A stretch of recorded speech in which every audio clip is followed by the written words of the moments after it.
ती अग्नीतून जन्मली, पण तिचं तेज इतकं प्रखर होतं की देवतांनाही तिच्या नजरेत पाहण्याची हिंमत झाली नाही.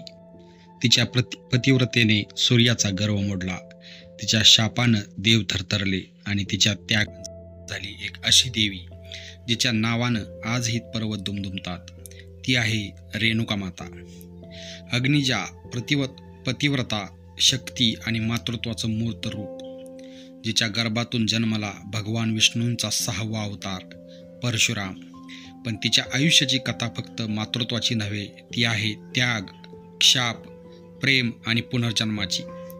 मित्रांनो, आज आपण जाणून घेणार आहोत ती रहस्यमय आणि अद्भुत कथा जी काळालाही विसरता आली नाही. पण त्याआधी मित्रांनो, तुम्ही जर या चॅनलवर नवीन असाल तर आपल्या चॅनलला सबस्क्राईब करून घ्या आणि बेल आयकॉनला प्रेस करून ठेवा, म्हणजे असेच नवनवीन व्हिडिओ तुम्हाला मिळत राहतात.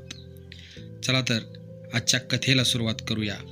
रेणुका देवी एकवीरा, एल्लम्मा आणि शक्तीचं सर्वोच्च रूप. रेणुका देवी म्हणजेच देवी पार्वतीचा अवतार आहे. रेणू नावाचा राजा हा काशीत राज्य करत होता. त्याला 3 पत्नी असूनही तो निपुत्री होता. यामुळे राजा दुःखी असायचा. राजाने त्याच्याच दरबारातील पुरोहितांच्या सांगण्यानुसार संततीसाठी यज्ञ केला. यज्ञाच्या अग्निज्वालांमधून सोन्यासारखे चमकणारे बाळ उत्पन्न झाले. राजा खूप आनंदी झाला आणि त्याला वाटले की हे बाळ आपल्यासाठी देवी दुर्गेचं वरदान आहे. राजाने तिचे नाव रेणुका ठेवले. ती अग्नीमधून जन्माला आली म्हणून तिची अग्निजा म्हणून स्तुती केली गेली. बालपणापासूनच रेणुका आध्यात्मिकदृष्ट्या प्रगत होती. तिने प्रत्येक कलेत प्रावीण्य मिळवले होते.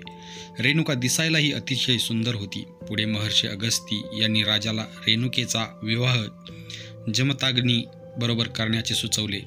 जमदाग्नी हे सप्तश्रीमध्ये एक ओळखले जात होते आणि ते त्यांच्या रागासाठी प्रसिद्ध होते. खडतर तप साधना करून त्यांनी योग सामर्थ्य प्राप्त केले होते. सोबतच देवतांचे आशीर्वादसुद्धा त्यांनी संपादन केले होते. जमदाग्नी ऋषींची कोणतीही चूक निदर्शनास आल्यास ते माफी देत नसत. जमदाग्नीने सर्व गुरु आणि स्वर्गीय देवतांच्या उपस्थितीत रेणुकेशी विवाह केला होता. भगवान इंद्राने कामधेनू नावाची गाय त्यांना विवाहप्रसंगी भेट म्हणून दिली होती. कामधेनू गाय आपण तिच्याकडे जे काही मागू ते लगेच देत होती. लग्न झाल्यावर माता रेणुका महर्षी यांना पूजा अर्चेत मदत करत असे. एका सकाळी रेणुका आणि जमदाग्नी नदीच्या काठी प्रवास करत होते. अचानक जमदग्नीमध्ये संभोगाची इच्छा निर्माण झाली, पण आपण मोकळ्या जागेत आहोत असे त्यांना वाटले. खरं तर ती ओसाड जागा होती आणि आपल्याला कोणीही पाहू शकत नाही, पण सूर्याच्या सानिध्यात अशी कृत्य करणे म्हणजे पाप आहे हे जमदाग्नी यांना चांगलेच माहीत होते. जमदाग्नीने रेणुकेला जाण्याचा आग्रह केला, पण सूर्याच्या उष्णतेमुळे ती वाळू चालू शकली नाही. ऋषींनी संतापून रेणुकेला कारण विचारले आणि तिनेही तिचे उत्तर दिले. तेव्हा ऋषी संतापले आणि त्यांनी सूर्यदेवाला शाप दिला की तू आपले वैभव गमावून मंद तारा बनशील. तेव्हा सूर्याने देखील ऋषीला त्यांनी केलेल्या पापाची आठवण करून दिली आणि ऋषीला शाप दिला की त्यांना एका राजाच्या हातून मरण येईल. मग ते नारद मुनींना घेऊन दोघांनाही शांत केले आणि त्यांना उपशाप दिला की सूर्यावर राहू आणि केतू वर्षातून एकदाच आक्रमण करतील आणि त्याचे वैभव गमावतील आणि जमदाग्नीला एक राजा मारेल, पण त्याचा पुत्र त्यांचे रक्षण करेल. त्यानंतर रेणुका आणि ऋषी तामिळनाडूच्या कुंडलीपुरम जवळील एका आश्रमात आनंदाने राहत होते. रेणुकेला 5 मुलं झाली. त्या 5 नावे रुमावंत, सुशेल, वसु, विश्वासू आणि परशुराम अशी आहेत. रेणुकेचा धाकटा मुलगा परशुराम हा भगवान विष्णूंचा अवतार होता. परशुराम एका शक्तिशाली होता. त्याने सर्व शास्त्रांमध्ये प्रभुत्व मिळवले होते. त्याने भगवान शिवसाठी अपार तपश्चर्या केली. माता रेणुका अत्यंत सुशील व सामर्थ्यवान होती. ती दररोज भल्या पहाटे उठून मलप्रभा नदीवर स्नानासाठी जात असे आणि किनाऱ्यावरील वाळूचे मडके बनवत असे व आपल्या सिद्धीने त्यात महर्षी जमदाग्नीसाठी पाणी भरून आणत असे. पाणी मडक्यात भरल्यावर तिथे असलेल्या सापांची चुंबळ करून ते आपल्या डोक्यावर घेऊन त्यावरती मडके घेऊन आश्रमात जात असे. जमदाग्नी ऋषी तिने आणलेल्या मलप्रभा नदीच्या पाण्याने आंघोळ करून धार्मिक कार्य करत असत. हा नित्यक्रम अतिशय उत्साहाने करत असे. रेणुकेचा नित्यक्रमच झाला होता की नदीवर जाणे, आंघोळ करून वाळूपासून मडके बनवणे आणि त्यात पाणी भरून आणणे. पण एके दिवशी सकाळी रेणुका वाळूच्या कुंडातून पाणी आणण्यासाठी नदीवर गेली. आंघोळ करण्यासाठी रेणुका नदीत उतरली.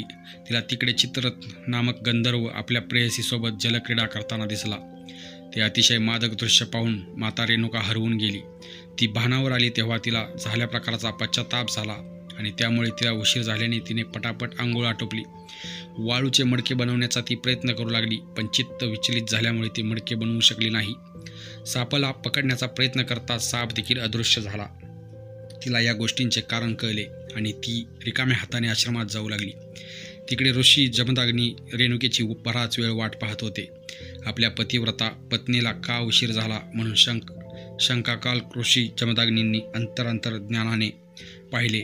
घडलेला प्रसंग त्यांच्या ध्यानात आला, त्यामुळे त्याचा राग अनावर झाला आणि ते संतापले. ऋषींनी तिला भयंकर चर्मरोग होण्याचा शाप दिला. त्याने तिला आश्रम सोडण्यास आणि त्याच्या नजरेस न येण्यास सांगितले. रेणुकाला पश्चाताप झाला आणि तिने भगवान शिवाची पूजा करण्याचा प्रयत्न केला, परंतु त्यांचे मंदिर देखील नाहीसे झाले. कोणताही मार्ग नसल्यामुळे ती आश्रमापासून दूर जाऊ लागली आणि जंगलात प्रवास करू लागली. जमदाग्नींच्या शापामुळे तिला अन्नपाणी मिळू शकले नाही. ती आदिवासी भागात गेली, जिथे जे लोक राहत असत त्यांना चांडाळ वाटिका असे म्हणत. तिथे रेणुका एका मातंग महिलेच्या घरी पोचली. मातंगीने रेणुकेला अत्यंत प्रेमाने आणि काळजीने स्वीकारलं आणि आजूबाजूला उपलब्ध वन औषधांमुळे त्वचा रोगावर उपचार सुरू केले.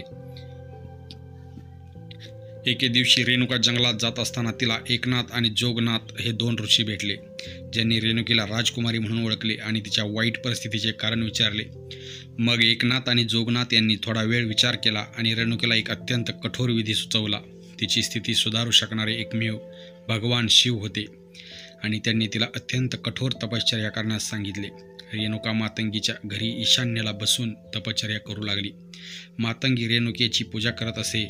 अनेक दिवसांनी भगवान शिव रेणुकेच्या दर्शनाला आले आणि म्हणाले की तुझे पाप धुण्याची वेळ आली आहे. शिवानी माता रेणुकेला जवळच्या गावात घरोघरी जाऊन जोगवा मागण्यास सांगितले, तांदूळ मागायला सांगितले आणि आग न लावता त्यापासून पवित्र भात शिजवून त्याला गंगेच्या जवळ असलेल्या ठिकाणी पोहोचवायला सांगितले, ज्यामुळे तिचे पाप पूर्णपणे धुवून टाकू शकते. रेणुकाने शिवांनी सांगितले तेच केले आणि पोटावर भांडे ठेवून उन्हात पडून भात शिजवला आणि त्या शिजलेल्या भाताचे भांडे डोक्यावर घेऊन ती शिवाजवळ पोहोचली. तिथे तिने शिवाला पवित्र तांदूळ अर्पण केला आणि मातंगीसह जवळच्या झऱ्यात स्नान केले, त्यामुळे तिचे सर्व रोग आणि पाप धुवून गेले. आकाशातून आवाज आला की रेणुका, तुझी सर्व पापे बरी झाली आहेत, पण आता खरोखरच परीक्षेची वेळ आली आहे. त्यासाठी तू तयार राहा आणि तू नंतर अमर होशील आणि तुझ्या पतीकडून प्रेमाने आणि काळजीने प्राप्त होणारे भाग्य स्वीकार. पापांपासून मुक्ती मिळाल्याने आनंदित झालेली रेणुका मातंगीसह आश्रमात पोहोचली. रेणुकेला पाहून ऋषींना आनंद वाटला आणि रेणुकाने घडलेली संपूर्ण गोष्ट त्यांना सांगितली, पण त्यांनी तिला स्वीकारण्यास संकोच केला. तिच्या आत्म्याला आणि मनाला इंद्रिय सुखांपासून मुक्त करण्याचा विचार करत जमदाग्नीने थोडा वेळ विचार केला आणि तिचे मस्तक कापून तिला कपाळ मोक्ष देण्याचा निर्णय घेतला. ऋषींनी आपल्या मुलांना बोलावले, परंतु ते तसं करू शकले नाहीत, त्यामुळे रागाने जमदाग्नीने त्यांना भस्म केले. त्यानंतर ऋषींनी परशुरामाला बोलावून रेणुकेचा शिरच्छेद करण्यास सांगितले. आपल्या वडिलांचा राग व तपास सामर्थ्य लक्षात घेऊन परशुरामांनी त्याच्या परशुने आपल्या मातेचा शिरच्छेद केला, परंतु मातंगीला परशुरामाचा हेतू समजू शकला नाही. तिने परशुरामांना थांबवण्याचा प्रयत्न केला, त्यामुळे रागाने त्याने तिचाही शिरच्छेद केला. जमदाग्नीने मग परशुरामाला आनंदित होऊन वरदान मागायला सांगितले. परशुरामाने आईला व भावांना जिवंत करण्यास सांगितले. जमदाग्नीने सहमती दर्शवली आणि त्याला पवित्र पाणी दिले आणि ते आपल्या भावांच्या आणि आईच्या अंगावर शिंपडण्यास सांगितले. असे त्याने भावांवर पाणी शिंपडले तसे त्याचे भाऊ जिवंत झाले. रेणुकेचे शिर कुठेतरी जाऊन पडले होते, त्यामुळे त्याने मातंगीचे शिर रेणुकेच्या देहावरती ठेवले आणि त्यावर पाणी शिंपडले. त्यामुळे रेणुकेच्या देहाला मातंगीचे शिर लागले. त्यानंतर त्याने जाऊन रेणुकेचे शिर शोधून आणले आणि ते शिर मातंगीच्या देहावरती बसवले. मातंगी आणि रेणुका यांच्या शिराची देवाणघेवाण झाली हे पाहून परशुराम घाबरला आणि त्याने दोघींना आपल्या वडिलांकडे आणले. परशुरामाने त्याच्या आईला बदललेल्या चेहऱ्याने पाहून बदललेली आई म्हटले. यामुळे रेणूचे नाव मरियम म्हणजेच मातंगीचे शरीर आणि रेणुकेचे डोके असे ठेवण्यात आले. जमदाग्नीने नंतर रेणुकेच्या शरीरासह मातंगीचे डोके यल्लम्मा म्हणजे सर्वांची आई असे ठेवले. ऋषींनी आपली शक्ती यल्लमामध्ये ओतली, जी जंगलात गेली आणि लोकांना आशीर्वाद देऊ लागली. यल्लमा देवीचा एक हात अहमपणाचा नाश करणारा आणि दुसरा हात भक्तांवरील वरदहस्त दाखवणारा आहे. यल्लमाची दक्षिण भारतात मुख्यत्वे पूजा होते आणि तिथे ती महाकाली, जोगमा, गुड्डम्मा, जगदंबिका, होली अम्मा, रेणुका माता आणि रेणुका देवी अशा विविध नावांनी ओळखली जाते. रेणुका आपल्या संसारात पुन्हा मग्न झाली. रेणुकेस एक बहीण होती. तिचं नाव सहस्रार्जुन. हा नर्मदा काठचा महिष्मती नगरीत राज्य करीत होता. एकदा सहस्रार्जुन राजा सैन्यास भ्रमंती करीत असताना त्याला भोजनाचे आमंत्रण ऋषी जमदग्नीने पाठवले. राजा व राज्याची सेना थकून आश्रमात आले. ऋषींनी त्यांचे स्वागत केले. आश्रमातील पंचपक्वानांना जेवून ते तृप्त झाले. राजाला जेवण खूप आवडले. त्यांनी चौकशी केल्यावर कळले की आश्रमात कामधेनू आहे. राजाने लोभाने कामधेनू मागितली, पण ऋषी जमदग्नीने जप तप आणि सामर्थ्याने कामधेनू मिळवली होती. त्यामुळे ती कशी देणार हे शक्य नाही म्हणून सांगितले. राजा हट्टाला पेटला. मग त्यांनी आपल्या सैन्याच्या जोरावर युद्धास करून कामधेनू मिळवण्याचा प्रयत्न केला. परंतु कामधेनूच्या शक्तीने आश्रमवासियांनी राजाला पिटाळून लावले. राजाने तेथून पळ काढला, पण त्यामुळे राजा खूप चिडला.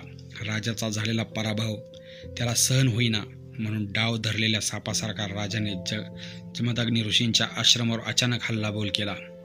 अचानक झालेल्या हल्ल्यात ऋषी जमदग्नींचा वध झाला. नंतर मेहनी रेणुकेवर 21 वार केले. त्यावेळी परशुराम तिथे नव्हता. परशुराम आल्यावर त्याला जे दृश्य दिसले ते फार विचित्र होते. आश्रमाची पडझड झाली होती. सर्व परिसर अस्ताव्यस्त झाला होता. एका बाजूला जन्मदात्या पित्याचे प्रेत पाहून परशुराम निशब्द झाला. जेव्हा रेणुका माता उद्गारली, हे क्षत्रिय राजा, माझा पराक्रमी राम 21 वेळ ही पृथ्वी क्षत्रिय करेल, परशुरामाने आपल्या आईची इच्छा व दिलेला शब्द पाळला. त्यांनी असं वचन दिलं की मी तुझी सर्व इच्छा पूर्ण करेल. परशुरामाने कावड करून एका बाजूला जखमी आई तर दुसऱ्या बाजूला पित्याचे प्रेत घेऊन तो पित्याच्या अंत्यविधीसाठी पवित्र भूमी शोधत निघाला. सह्याद्री पर्वताच्या पायथ्याशी माहूर येथे पोहोचला. हाच परिसर आपल्या पित्याच्या अंत्यविधीसाठी योग्य समजून मृत पित्यास अग्नी दिली. माता रेणुका त्यात सती जाण्यास निघाली.